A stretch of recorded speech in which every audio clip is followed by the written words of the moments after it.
It's Judd's Hockey Show. It is Judd's Hockey Show. We're going live here. Zolgan, AJ Frederickson. We are from the X, where the Wild just lost 3-1 to the Pittsburgh Penguins on a Sunday afternoon national television game on TNT, a game in which the Wild had ample opportunities and could not score a goal. Well, until they did score a goal, but that was because Marcus Johansson illegally mauled a Pittsburgh player.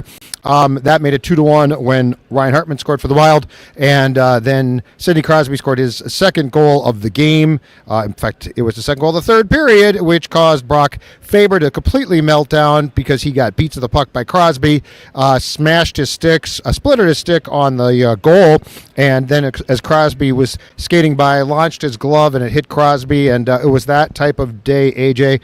This is a continuing problem. This is nothing new, and I guess it's not shocking. Kirill Kaprizov still out. Judd and AJ Ek still out. Brodin doesn't really score much, but, I mean, obviously the loss of Kaprizov and Ek are a big deal. I looked it up. This is now 6 of their past 7 games. The Wild, 2 goals or fewer. They basically can't score goals.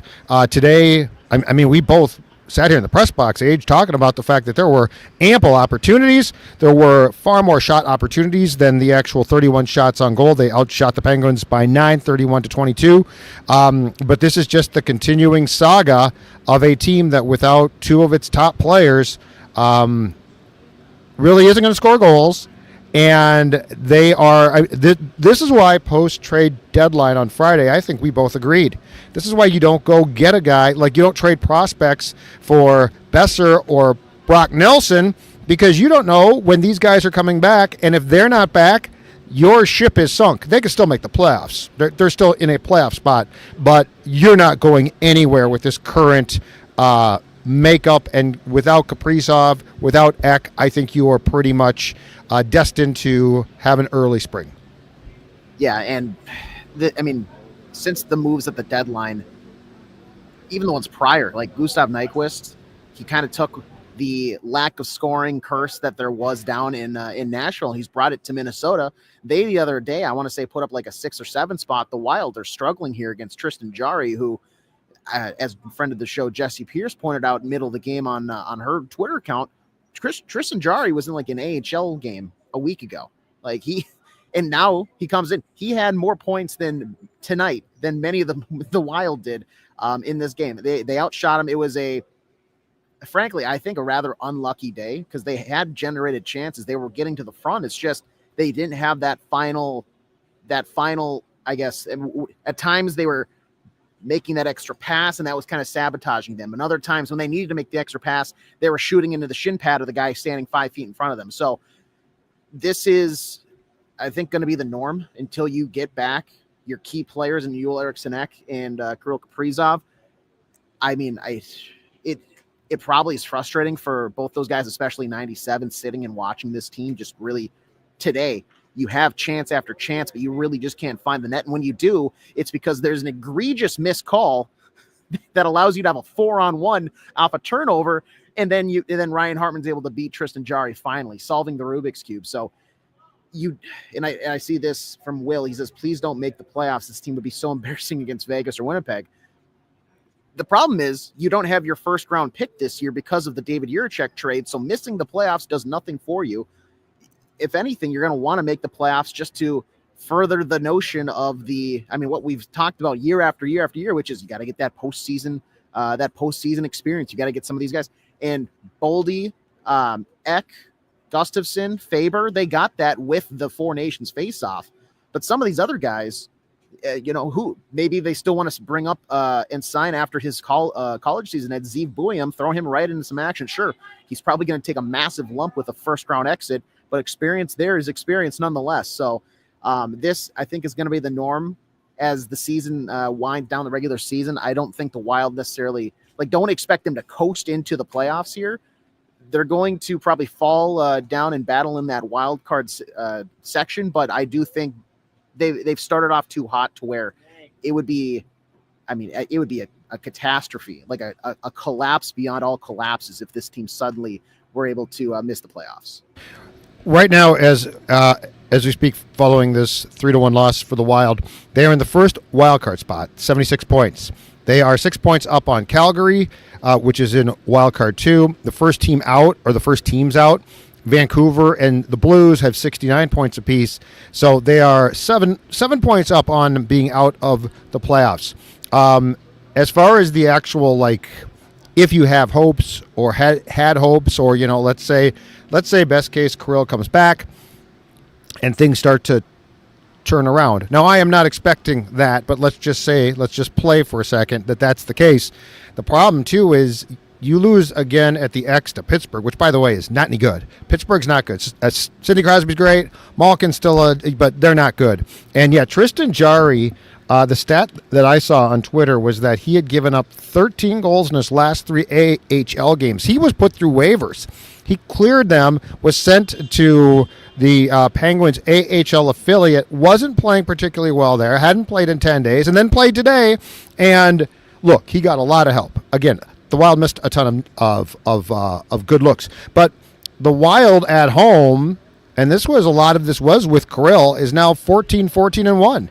And therein lies your problem. You didn't, as many points as you got on the road, because they're still 22-10-3, the 10 being the loss at Vancouver on Friday, Age. You know, you are 14-14. You are essentially 14-15 at home. So you're not getting. So you didn't get those points when you were healthier. And I know it's been up and down, but that's the problem from a perspective of they miss points. But the problem now is, like, you just watch this team and they look. They can't score. They look somewhat gassed. It just feels like a completely different feeling, if that makes sense, from how it did. Okay, here's a good question. Here's a very good question. Where was Brazeau, who started the game on the fourth line? So the fourth line for the second consecutive game, and he's played 2 games now, was Devon Shore centering for Yakov Trenin and Justin Brazeau. Now, this might be the slowest line that I've seen in the last, 15 years. But he was, as far, unless we find out, and John Hines is talking right now, as far as we could tell, he was benched. He was benched. They double shifted Boldy. They put Foligno at times with Trenin. So 2 games into his stint here, and I don't know if he was benched because he was screwing up because he doesn't know the system. I don't know if he was benched because of particular plays that weren't good. But he was benched. And then, Age, to add insult to injury, let's not overlook the fact that Gustav Nyquist started this game on the third line, eventually promoted to, in the third period when John Hines was desperate, the second line. But so your acquisitions were demoted from first line because Gus had been first line with Rossi and Boldy. He was demoted to third line. Brazeau, who was obtained for Hustadinov, and Lauko was benched. And therein lies, but I'd love to blame that. I'd love to blame that as the problem, but that's not the problem. The problem is this team as a whole can't score a damn goal. I guess I think you're mistaking Urban here. Bogosian went to the tunnel for a little bit. I know Brazeau, I think he played 2 shifts in the second period. Didn't play in the third, I think, at all. And if he's hurt, was double shifting. If he's hurt, Hines will update that. But as far as we know, yes, Bogosian, you saw that immediately. Took a Connor Dewar hit. Yes. And hurt his shoulder, went up the tunnel, came back. So, and just a quick aside here too, folks. Okay. You'll be glad to know Connor Dewar was welcomed back to the X today. Didn't get a video, but they showed him on the scoreboard, and I'm going to tell you right now, I have never seen a human being more mortified to be put on the scoreboard. Dewar wouldn't even look up. No. And they're like, welcome back. You know, he was a member of the Wild, first came back, and he literally just stared at his teammate and straight ahead and nothing else. It was, I would say, amusing. What was not is, again, the absolute lack of ability to put the bleeping puck in the bleeping net. Yeah, it was weird. It was just weird. I don't necessarily think they played a bad game at the end of the day. if the score was flipped and it was 3-1, I think we'd be sitting here saying like, yeah, this is what they're supposed to do, and they think they did enough to probably earn those 3 goals. Whereas, one was able to sneak by Flower, blah blah blah. They just didn't have the luck. But also there was times where the juggling of lines, and this was something interesting because the third period came out and you pulled out a notepad, were scribbling like a madman trying to. I've got it right here. Like line combinations, baby. And it was just so line combinations. Like John Hines, like, granted, you got to change something up, but they were just going through it. It was, this number, this, all right, now new line. What are we doing? It was just a musical chairs of who's going out with who's available, who wants to go out. They were double shifting. Boldy, credit to him. I think Matt Boldy had a pretty decent game today. A lot of folks don't. I'm seeing comments. I thought the effort was there. He missed some grade A looks, but I actually thought that, like, for engagement, I thought that he was very engaged. Yes. So yeah, if I was going to pick on guys for today, Matt Boldy would not be, and he has been previously, but he would not be high on my list right now. Let's go with what Tyler's bringing up here. Can we talk about the 4-minute power play? I love this. Yep. And saw nothing but lazy passes. Yep. I would argue that for most of the game on the power play, and there was a numerous opportunity on the power play for the Wild today. Something about this power play just doesn't do it for me, and it's because of what Tyler is saying right here. They're so set in a way of, we're going to stand along the perimeter, and I want to be clear. When they were standing along the perimeter, just kind of waiting, hoping, the crowd was doing and this is where maybe I view myself in a certain light. Let's not yell at the professionals to shoot. Like, yes, I would love the puck to go on net eventually, but you saw it. Like Bogosian, frankly, he had some times where he chose to just shoot the puck, and it goes right into a guy's shin pad, and all of a sudden it's cleared out of the zone because it was blocked. You can't put it through a guy's body. Right. But they need to do something purposeful. It's just lazy. They keep waiting for the Penguins to take themselves out of position. Guess what? They're not going to do that. These guys are professionals. You need to continuously be cycling or moving the puck around, snappy passes, and then at the same time, you have like Matt Zuccarello, who he thinks he can thread the needle on every single time. Matt, you have great playmaking ability. You're not that good in that sense. Like, you can't make that pass 10 out of 10 times. 9 out of 10, maybe. Right. Like, and maybe not even that. Like, you have to go higher percentage in order to actually make these guys on the opposing team get out of the way and in a spot where they're going to be in a position for you to put the puck on net with nobody in front other than maybe your teammate. The other thing too is the times that they're shooting the puck, they're missing the net. The shot attempts were off the. What are the shot attempts? I'd love to see them. I'm still. They had a ton of. I mean, the shot attempts were off the charts. Yeah, I know. Final shots on goal was 31. I wouldn't be shocked if they had 60+ shot attempts. No, I was going to say that. I agree. The block shots, the panes of glass behind Tristan Jarry today took a beating. There was just a lot of trying to maybe pick a fine tune. Just put it off a pad and get a dirty goal out front. You don't have to go bar down. But you got to have the right guys in front. But I talked to you about that at one point. It's like the net front presence was Marcus Johansson. Are you kidding me? Are you joking? The net front presence, Marcus Johansson. What are we doing there? Like, the thing is this, okay? One, Vinny Hinostroza is really good in front. Like, when he goes and parks himself there, he is willing to pay the price. He's not big, but he's got decent hands there. And more importantly, he is willing to take the beating it takes once the puck is loose to get the puck. I want Boldy, and I've been calling for this for 2 weeks, in front way more. I do not need him. On the power play, Zuccarello can try to make the sexy pass, okay? I don't need Boldy, and I'm just beating a dead horse here. I don't need Boldy to show me he's got skill. I need him to use those mitts that God gave him in front of the net to clean up the garbage.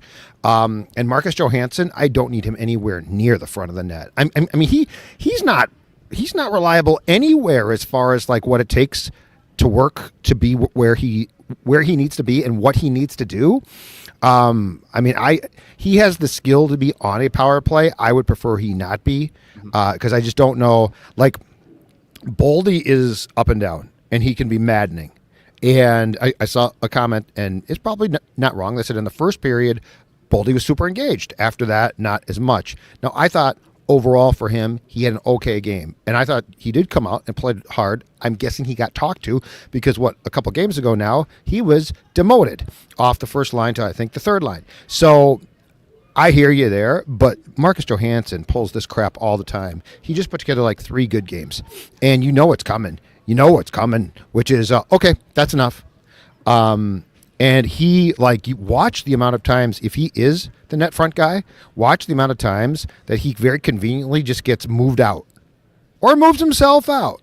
So, to me, if you're going to put him net front on the power play, I'd prefer like a cone or a garbage can that just sits there and tries to screen, and you can deflect it off there because he clears out at the first sign of trouble. So that absolutely drives me nuts. We're getting people, I see I've seen at least 2 or 3 that want Bill Guerin to be held accountable. Yeah, here, let's go with Jordan here. I haven't seen them comment here recently. So first off, welcome into the show, but also can you guys talk about the fans' angst with Bill Guerin right now? What do you have to say to people, Judd, who maybe are doubting and are very anti-Bill Guerin at this moment? So let's talk about this because I do think that there's a discussion to be had. Now, I am torn because I did criticize, and we talked about this, I think, 2 weeks ago now. Whenever the Gus Nyquist trade was made, I didn't like that trade. Now, you didn't give up much, a second-round pick, but it's still a second-round pick, and you give up picks like it's going out, out of style. Like the 2 things that Bill does is he gives up draft picks and no trade, no move clauses, like they're candy on Halloween. Don't like that. I have some frustration with how this roster is built now. I definitely have, and this goes back age for a couple of years now. The no move, no trade clauses drive me nuts. I mean, why does Ryan Hartman have any protection? Why does Freddy Gaudreau? And I've bitched about this previously. I like it here. Well, that's great. Who cares? Too many of these guys, and I saw this with the Bruins players as well. Thank you, Ken. After all the trades that they made, too many of these guys feel like they've got a right to have their friends there. Post game after the Bruins Lightning game yesterday, Jeremy Swayman was talking about how tough this was. Well, dude, if you hadn't held out and lost games, guess what? Your friends don't get traded, so just shut up. But that being said, here's where I will side with Bill Guerin. And I don't know, we've talked about this, so I think that we're in lockstep. Where I'll side with Bill Guerin is I would not have made any trades to go get... In fact, I wouldn't have made the Nyquist trade because I ain't convinced Kaprizov or Eriksson Ek are coming back. And if they do, I'm not convinced that they're going to continue to play. I could see Kaprizov trying to come back for a game or 2, and that's it again, okay? So at that point in time, you've got, let's say Brock Nelson. Oh, that's great. You ain't going anywhere. You're not going anywhere. And so I have frustration with roster construction to a certain point. The contractual things really tick me off. I hate the contracts here. I hate them. I'm fine with paying guys, but unless your name is Kirill Kaprizov, you ain't getting assurance that you're not going to be dealt at, like that. Like I would have loved to trade it. I mean, a year ago, Ryan Hartman, trade him, but no, you can't. So I'm sort of torn here because there are things that do frustrate me for sure, but there's also things. But I guess if you're asking me to hold him accountable for not doing more on Friday, I'm on his side on that. And I think that there's a case to be made that if they had beat Pittsburgh 3-1, but given up more draft picks and prospects, I would be less happy after that than I am today, coming off a second consecutive game in which they actually did play okay. I mean, hell, Age on Friday night against the Canucks, I thought they played really well, and they lost because they can't score a goal. Yeah, it's a weird thing because he was told, and I mean, this is public knowledge based off the Craig Leopold preseason State of the Wild, which is they have a plan. They were vocal about that. They shared that knowledge with the media. And when asked, is there any hot seat whatsoever? No, Bill is safe. So when you have a GM that knows he's here for the future, there really doesn't feel like the need. And we know how active he enjoys being in the trade market, but there's no need for like a guy on the hot seat to worry about picks 2 years from now, because he might not be here 2 weeks from now, if that's the case. Sure. Bill Guerin, though, on the other hand, he knows he's going to see some of this stuff and have it in his pocket for a future trade deadline. So, I mean, the moves, I think, like the trade deadline, I wouldn't say that I necessarily was like thrilled with the acquisitions and outgoings, but I would say at the end of the day, I was thrilled in the sense of they didn't give up more. Exactly for your point and what we've talked about here, going back to Friday when the trade deadline came and went, which is you look at other teams in the Central, Dallas, trade and sign with Mikko Rantanen. They added pieces. They extended some young guys for them. Colorado, they go out. First off, earlier in the season, they move Mikko Rantanen. They get Nyquist. Now they make the move for Brock Nelson. Like, clearly they got better. A team that was hurt and kind of was behind the eight ball to start the season. They're really finding their legs and they're gearing up for what should be another like chance for them to go and win a cup.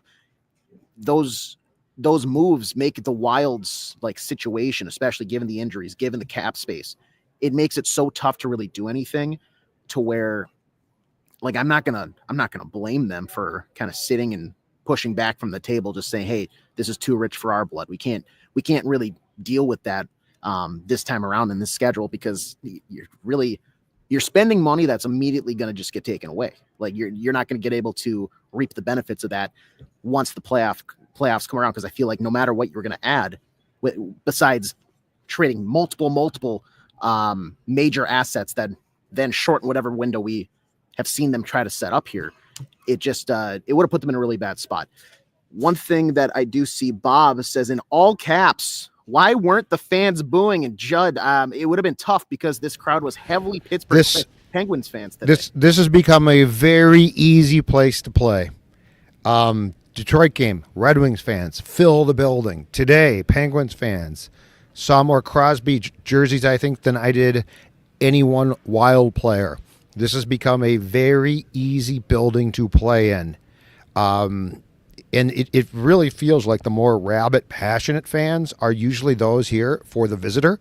So people got, to your point from before, they got frustrated during the power plays, right? And you hear some shoots. But as far as like the real fans, I would say this. The Penguins fans were far more passionate about their team than the Wild fans were about theirs. And I'm not joking. It feels like this building has become an easier and easier environment to play in. Now, I'm not going to blame the fans. They're not, and look, the team is 14-15 at home, okay? So they've not exactly given you a product to get behind. So I'm not blaming fans. That's a really bogus thing. But I am saying, if you are like, well, what's going on? Why are the fans not mad? I think because they're happy to be here. And I think because perhaps it's because the team has played poorly here. It just feels like there's rarely, if ever, any intensity here, aside from the start of the third period when PA guy yells, right? Pump it up, and we got to pump it up, and then they start to play. Yeah, exactly right. But it's a good question, and I would say that because of how the team has played here, and sort of an apathetic view, like today, it felt to me like Pittsburgh was playing a home game. It felt like Detroit was playing a home game, and so you heard more boos probably when people thought that the Penguins got screwed than when the Wild did, which is a sad but true truth. Yeah, and it's not, I don't know. I think it's easy to, even like when I sit on the couch, I'm like, God, this crowd, how they got to be letting them hear it, and then they don't, understandably, because when you go and you buy like a jacket, you might think you look great in it, but then your friends might be like, that's not really your style, man. But you're going to talk yourself into it. No, this fits great. I look super cool. Same thing when you come here. You just paid however much for parking, $40 for parking. You're right down the street. You got in here. You got to get that $12 beer. You're going to go sit. Your tickets. You don't. A lot of families. Yeah, your family's here. You want to have a good time. So you're talking yourself into, like, at the end of the day, you can't guarantee that the team's going to win. And the unfortunate part is they've shown they're probably not going to win when it's at home. Like, the majority of the time, they're not going to win those games. So you already sort of know what you're getting yourself into when you come out here. And it'd be another thing, though, if they were – was the effort like balls to the wall, they were leaving everything out there? No. But they outshot. When you look at the underlying statistics, they outperformed them. Obviously not in the place that matters, but expected goals, I think high danger chances, I think they excelled there too at the end of the day. It's not like they came out and just had a total no-show. Like the Iowa Wild were here today and they just got run out of the building. No, like they hung around with the team, but that's where I think. But they can't score a goal. They just can't score a goal. So the stat sheet here that is the one kept in the press box for the league. The Wild had, according to this, 18 missed shots. Pittsburgh had 6. Let's go through them. Missed shots. 2 for Faber, 3 for Boldy, 2 for Trennan, 3 for Zuccarello, who had so between the two of them, Boldy and Zuccarello accounted for 12 shots on goal and 6 missed shots, which is incredible. Yeah. And Gus Nyquist, it looks like, had 1 shot on goal and 3 missed.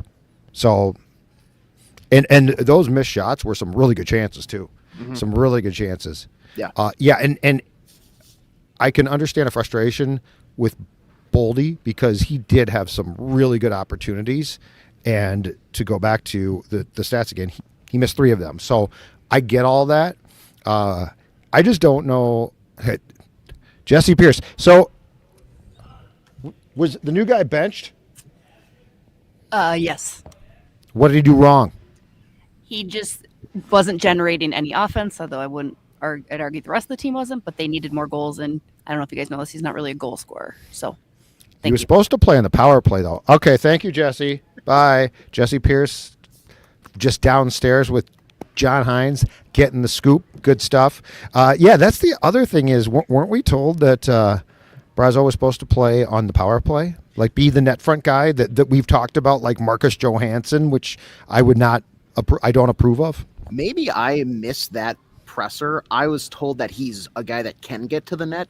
I don't know if he was advertised as a power play net front guy, and I could very well be in the wrong there, because when you lead off his player profile with, he's not a good skater by any means, but he's big, that doesn't really scream power play usage to me. But that's why I'm sitting up here next to you and I'm not down there on the bench. So, and as Sean said, supposedly good hands according to the GM as well. Yes, that I do remember. They surprisingly good hands for a big man, but at the same time, then you should be net front, because if you have good hands, you're going to be able to tip something, and that's where credit to the fans here that you have to shoot the puck on net in order to have that tipping opportunity. So I don't really get that.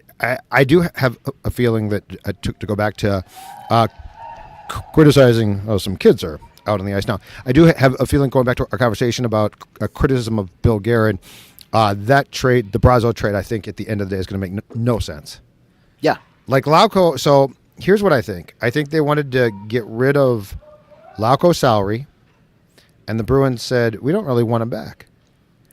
And Bill's like, okay, Brazeau for Lauko. And the Bruins said, no, Bill, no, we won't. And then they got Hustadinov and a 6th-round pick thrown in. I still think there's more, and total reckless speculation on my part, I still think there's more to the Hustadinov thing, too. Like, it just seems weird to dump him. It just seems really weird. The timing, you didn't really need to. He he came here and played with the big club for a long time, and his trip right before he got traded to Iowa was his first time down there. So, but it just, I don't know. I got a feeling that the Brazeau thing is not going to be looked on kindly, because if Hustadinov has an iota of growth, that's going to look like a bad trade. And I will give him this. Murat can skate. Yeah.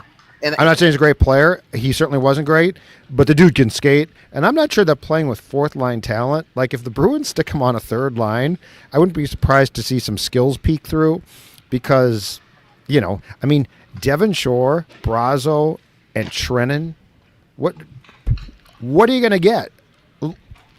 Back in the day, fights, right? Back in the day, you dropped the gloves, and that would set a tone. That's your. You don't really do that. You don't really do that now. So I don't know what you're going to get there. Yeah, unless it's Capitals Kraken with that full line brawl that they had. 10 guys in the penalty box at one time. Earlier. Oh, it's old school hockey there. And you said Ovechkin scored again, right? Yes, so he draws within 9 to pass the great one. GA007 I just saw says Murat is not that good. Yeah, I don't think he's great. But my point is this: if the Bruins get something from him, that looks like a terrible trade. Exactly, and I think his ceiling is like a consistent contributing like third liner. He's not a big bruiser, so maybe that's why I like the fourth line stuff. But he hasn't been afraid to go to the gritty areas. To your point, I think he's a phenomenal skater. Like, he's speedy, he's smooth. But Wild fans saw this up close and personal. The finishing, the scoring touch really just isn't there. He had, I think, the skating put him in a lot of chances to produce at times, as with fourth line minutes. The problem is he could never actually convert on those. So maybe the Wild are just cutting their losses and they're kind of crossing their fingers like, God, we hope that he doesn't now. This is another case of some guy who we trade away because he couldn't thrive. To Boston, too. Of all places, to Boston. You do not want a guy to be signed with a Boston team or traded to a Boston team. Oh, goodness. Let's see here. He's better than Freddie. What do you think about that? I think Freddie's been fine. Freddie's been really this season. He's been fine. I got no. He played hurt a year ago, and he was not good, and he was a disaster. I think he's bounced back fine. Now, should he have trade protection? Positively not. But I think Gaudreau's had a nice year. The issue, though, and we talked about this, is everyone, because of Eriksson Ek being out now, and they're without who's doing it, they're really short at center. Everyone's being forced up too high. Freddy Gaudreau should be bottom 6, third line. He should be third line. He should never be second line. He should never be second line because, this is what you get when you're forcing guys to play in slots they don't belong. Let's go to, first off, great name here, AJ. What do you think about this? I'm sick of blaming this on missing Kirill and Ek. We can't be this bad on just 2 guys being out. Honestly? Yeah, you can. I think you can, unfortunately. Oh, you can. Oh, Kirill Kaprizov. Oh, you know what? If this was two Eriksson Eks, I would say, yeah, you're sort of right. Yeah. Kirill Kaprizov is, in my opinion, when healthy, a top 5 player in this league. And that's the thing. You say just 2 guys. Unfortunately, one of those is not just a guy. He's the guy. Correct. He's better than a guy. He's not. What's the term you guys have coined? A jag. He's not just a guy. Just a guy. Jag. That's a football term. Yep. Yeah. Kirill Kaprizov is the man. There's a reason why there's so much speculation around what he's going to do this offseason, why the Wild, in a sense, need to extend him, why he's the franchise, why he drives, and why he was having a Hart Trophy season. He was in the conversation right at the tippy top before his injury that has sidelined him now for quite a while. If it was 2 middle 6 guys, then yes, I would say, let's keep the train rolling here. And to AJ's point, once again, he says, so if McDavid is out, are the Oilers this bad? I mean, they're a lot worse. I mean, yeah. They have Leon Draisaitl, who can carry the load too, who's another very, very good player. I don't think the Wild have 2 Kirill Kaprizov. No, they don't. But I would say you clearly see a drop off when he's out of the league, or when he's out of the lineup.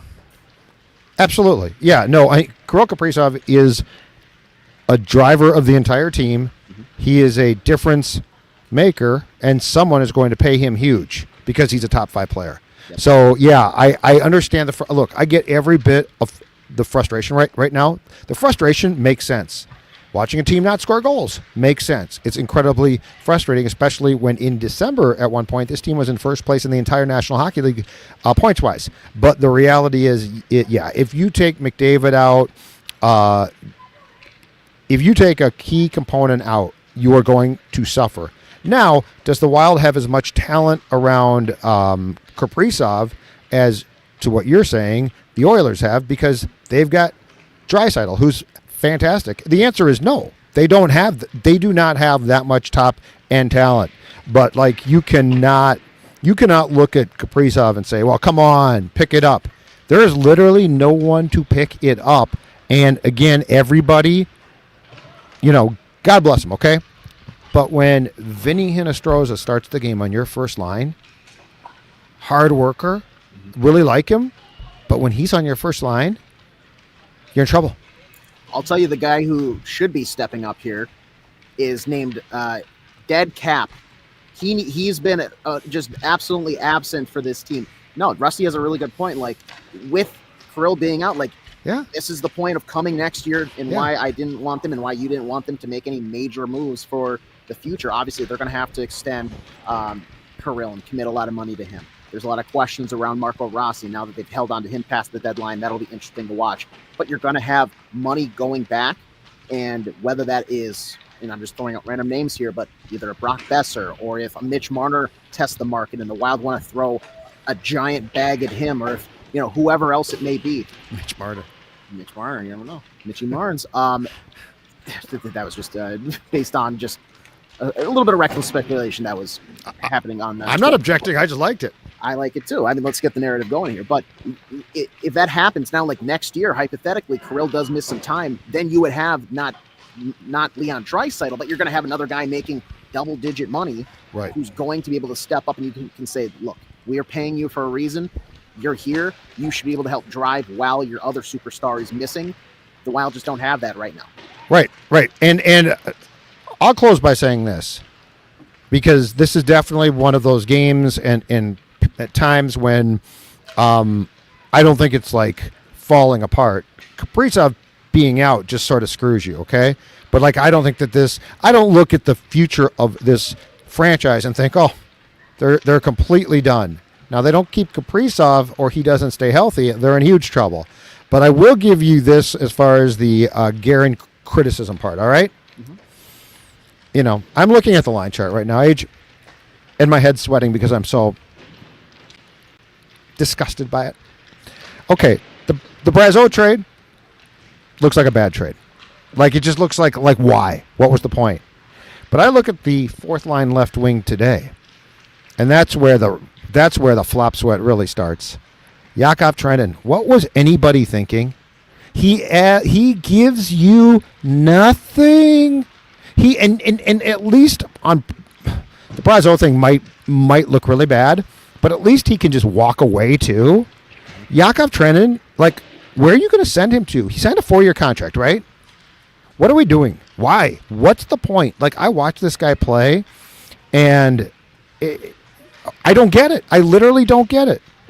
I look at the left wing. Well, my head is sweating because I'm so disgusted. I look at the left wing on the second line. Marcus Johansson, who, by the way, was reacquired. Okay, he was here once, took a powder, took a big break, basically didn't play. You got rid of him. He went elsewhere. Then you obtained him, I think, in the last year of a contract in a deadline trade, if I'm not mistaken, second time. And in typical JoJo fashion, he came in and played hard because he was in a contract year. And then you signed him. And I believe you gave him some protection. But anyway, the point is, why? Like his act, when Freddy Gaudreau struggled a year ago, we knew he was hurt, and we all said it would be fine to dump him, but we didn't say because he doesn't care. When I watch 90 play, I mean, he indicts himself because he'll have these periods where he plays hard.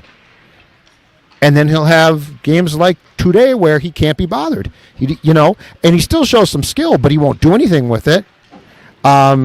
So those are the type of moves I when I look at Trenin and Johansson at times, I am absolutely that's where you get criticized. That's where you get heat because you don't have a ton of cap room, and you better make damn sure that what you do have is used wisely. And Yakov Trenin adds nothing to your team. Zero. And the other question I've got too is, why is Juracek up here right now if you're not going to play him? Because the little bit I saw, and by the way, I think that might be a really good trade. First round pick. Okay, but he was the 6th pick by Columbus a couple years ago.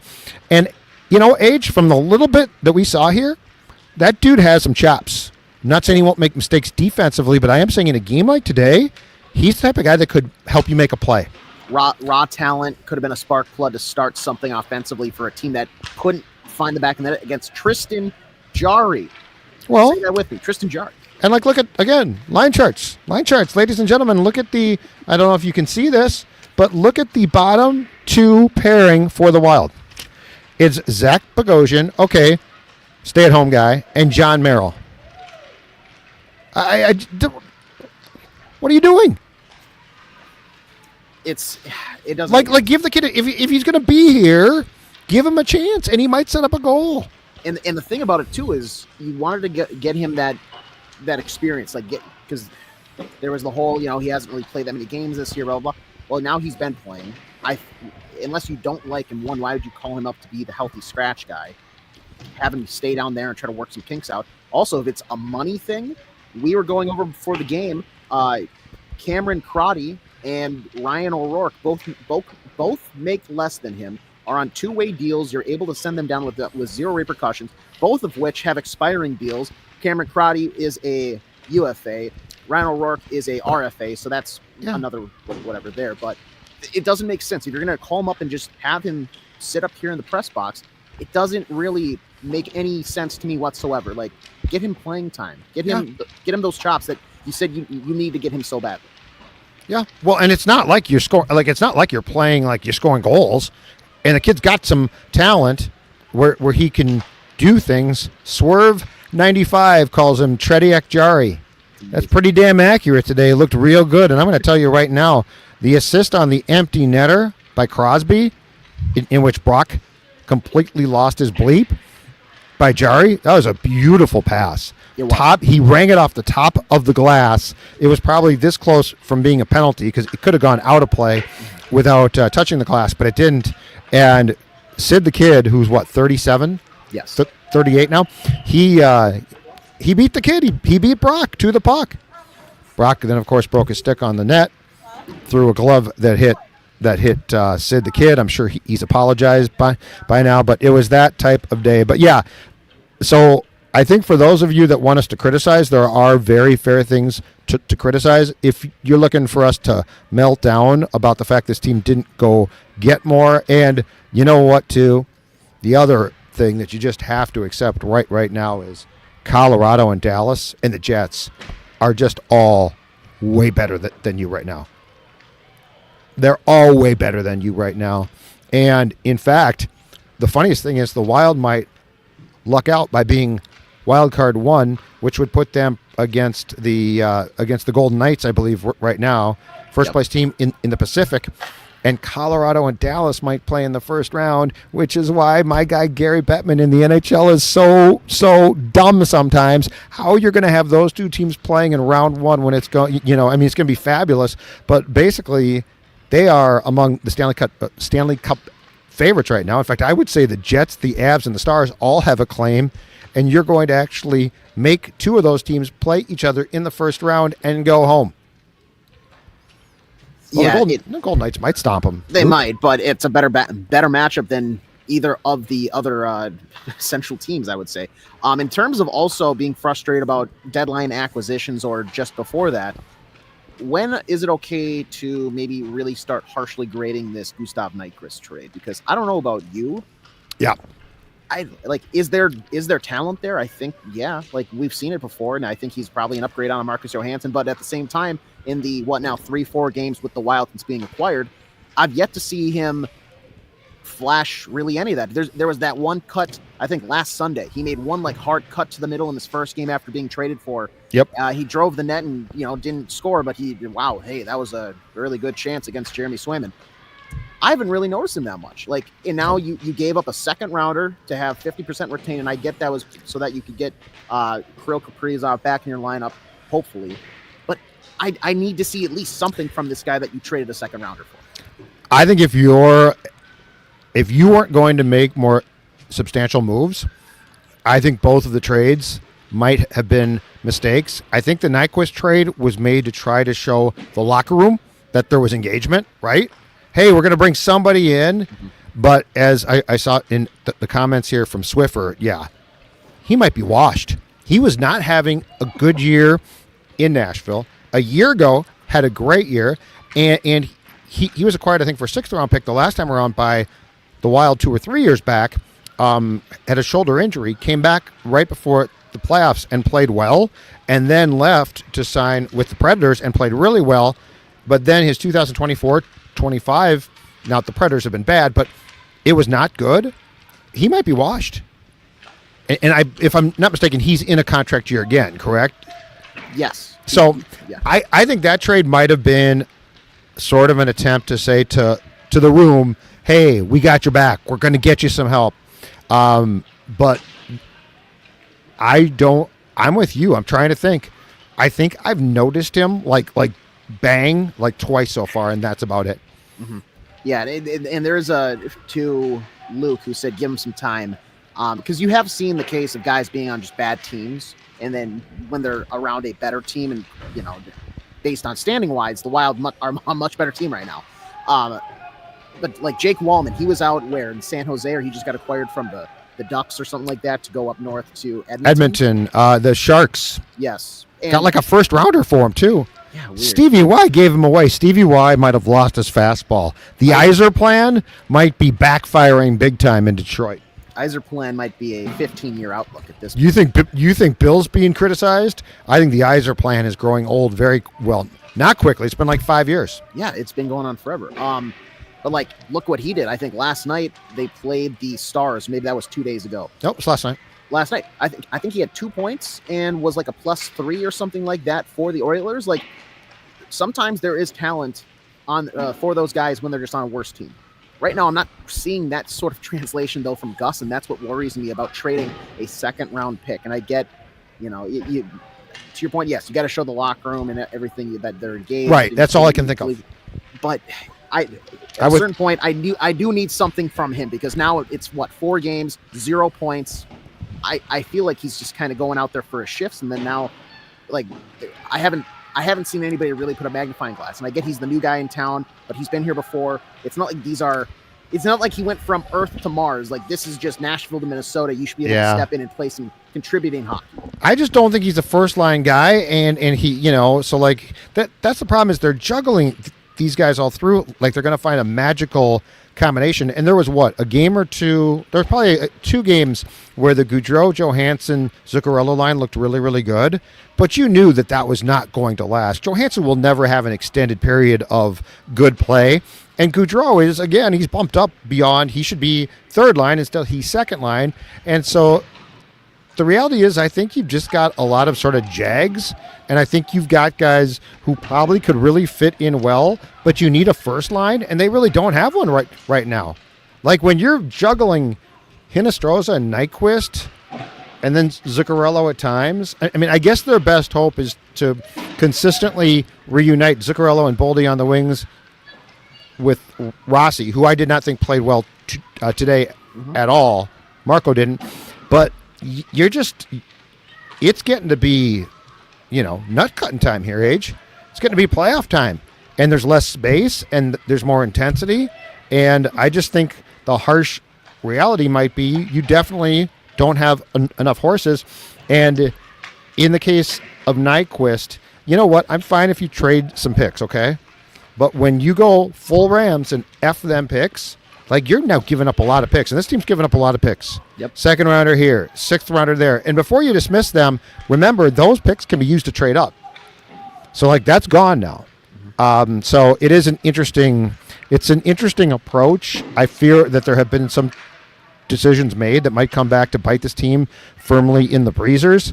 And there definitely are some guys, again, like a Trennan, now a Brazeau, Johansson. There are definitely some guys who I think give you almost nothing, if not nothing.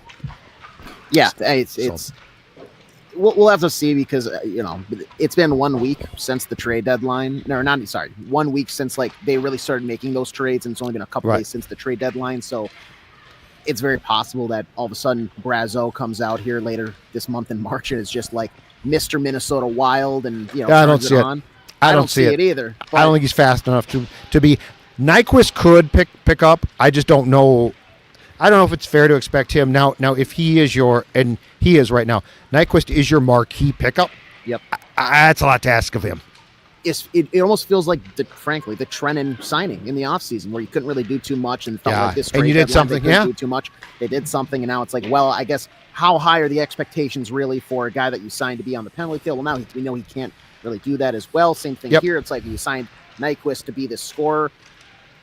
I just feel like we're going to be let down at the end of this whole thing, but maybe something clicks and they start making us think, okay, you know what? I see why they made the trade.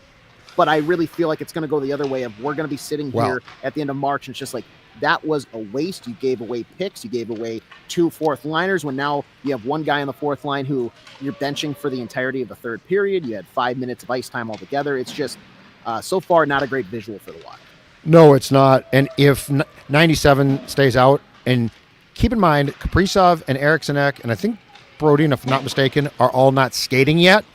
You know what? It's going to be to go back to the top of the show, what I said, it's going to be a quick spring. So you're not going to be playing in the playoffs long if the current line and defensive pairings are what you take into a first-round series. And the person that put the comments exactly right, if it's the Golden Knights, you're still toast. So, all right, that's enough from us. Again, the Wild, another loss here at home, now 14-15 at home to start a 7-game homestand.